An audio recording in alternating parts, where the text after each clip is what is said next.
आज हम बताएंगे कि कोई व्यक्ति अपने खाते में बहुत अधिक पैसा छोड़कर मर जाता है या फिर अपने पास बहुत ज़्यादा प्रॉपर्टी रख कर मर जाता है तो उसका लीगल अधिकार यानी उस प्रॉपर्टी का मालिक कौन बनेगा।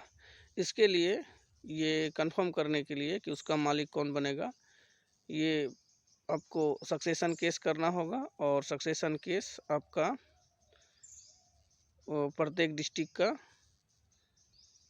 कोर्ट में होता है और उसका लीगल अधिकार यानी लीगल उत्तराधिकार आपको हर डिस्ट्रिक्ट का डिस्ट्रिक्ट जज कंफर्म वो डिसाइड करके देंगे कि इसके लीगल अधिकार किसका है और इसका उत्तराधिकार कौन बन सकता है।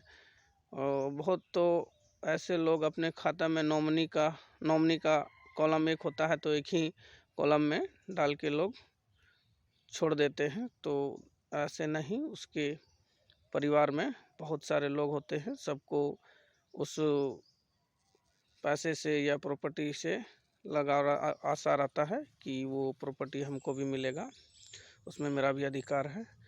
तो अगर आप अपने अधिवक्ता के सहयोग से न्यायालय में अगर सक्सेशन केस फाइल किए हैं तो उसका डेट स्टेटस या क्या स्टेज है उसको कैसे चेक करना है, आइए बताते हैं। सक्सेशन केस देखने के लिए आपको सबसे पहले प्ले स्टोर में जाना होगा और प्ले स्टोर में जाने के बाद आपको ई कोर्ट सर्विस डाउनलोड करना होगा। ई कोर्ट सर्विस ऐप ये मेरे मोबाइल में पहले से इंस्टॉल है, इसलिए हम इसे डायरेक्ट ओपन करते हैं। अगर आपके मोबाइल में इंस्टॉल नहीं है तो आप इसको इंस्टॉल करिए, उसके बाद ओपन करिए। ओपन करने के बाद आपका ये खुल जाएगा इस प्रकार से।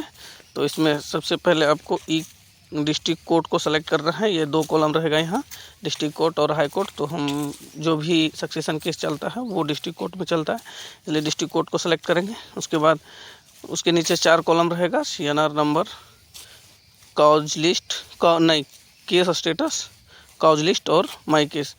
तो आपको केस स्टेटस में जाना है।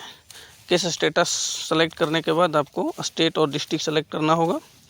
तो जैसा ही स्टेट सेलेक्ट टच करिएगा तो सारे स्टेट का कॉलम खुल जाएंगे। आप जिस स्टेट से है उस स्टेट को सेलेक्ट करिए। हम झारखंड से हैं, झारखंड को सेलेक्ट करेंगे।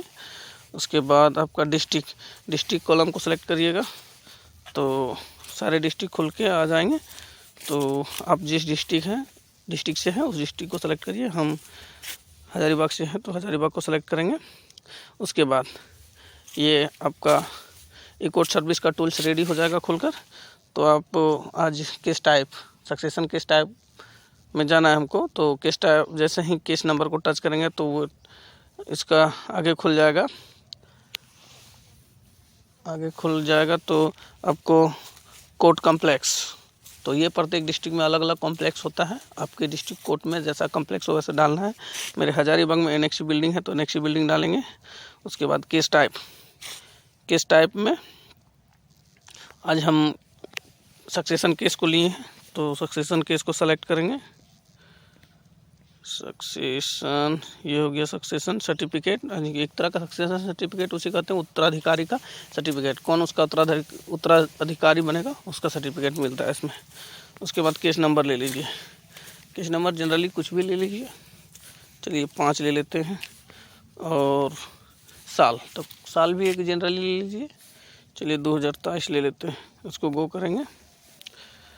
गो करने के बाद देखिए खुल गया। ये है प्रिंसिपल डिस्ट्रिक्ट एंड सेशन जज में, जज हजारीबाग भी ये केस चल रहा है।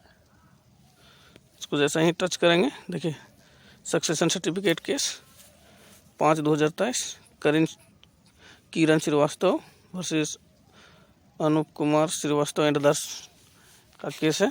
जैसे इसको टच करेंगे ये मेरा खुल जाएगा केस टाइप है succession certificate case. Filing number, filing date, registration number, registration date, CNR number. देखिए फर्स्ट हियरिंग जिस दिन आप केस फाइल किए तो उसके नेक्स्ट दिन जो केस का सुनवाई हुआ था वही है फर्स्ट हियरिंग डेट। और ये देखिए केस में इस पर डिसीजन हो गया है 20/9/2023 को ये केस डिसीजन हो गया है। तो उसमें नेक्स्ट डेट नहीं है, इसलिए काहे कि ये डिसीजन हो चुका है। और अगर आपका केस पेंडिंग रहेगा, यानी केस कोर्ट में चलता रहेगा, तो यही डिसीजन डेट में आपका नेक्स्ट डेट रहेगा। उसके बाद केस स्टेटस है, जब ये केस का निर्णय हो गया है तो केस को डिस्पोजल कर दिया गया है, नेचर ऑफ डिस्पोजल एला हो गया है। उसके बाद कौन सा कोर्ट से हुआ है, तो कोर्ट नंबर एंड जज, ये है 3 नंबर डिस्ट्रिक्ट जज कम एडिशनल सेशन जज 1 से ये एला हुआ है।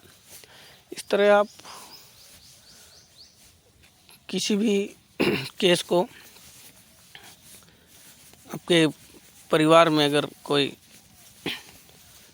आपको ऐसे छोड़ के गया है प्रॉपर्टी, जिसके लिए आपके परिवार के लोग बोल रहे हैं कि इसका उत्तराधिकारी हम हैं, सब कोई अलग अलग उस पर अधिकार जमा रहा है, तो आप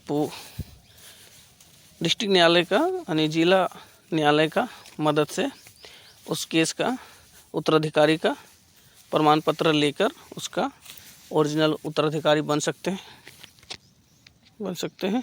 और ऐसे वीडियो देखने के लिए या ऐसे लीगल इन्फॉर्मेशन जानने के लिए मेरे चैनल को सब्सक्राइब कर लीजिए, ताकि प्रत्येक वीडियो जो हम अपने चैनल में अपलोड करें वो आपके तक पहुंच सके।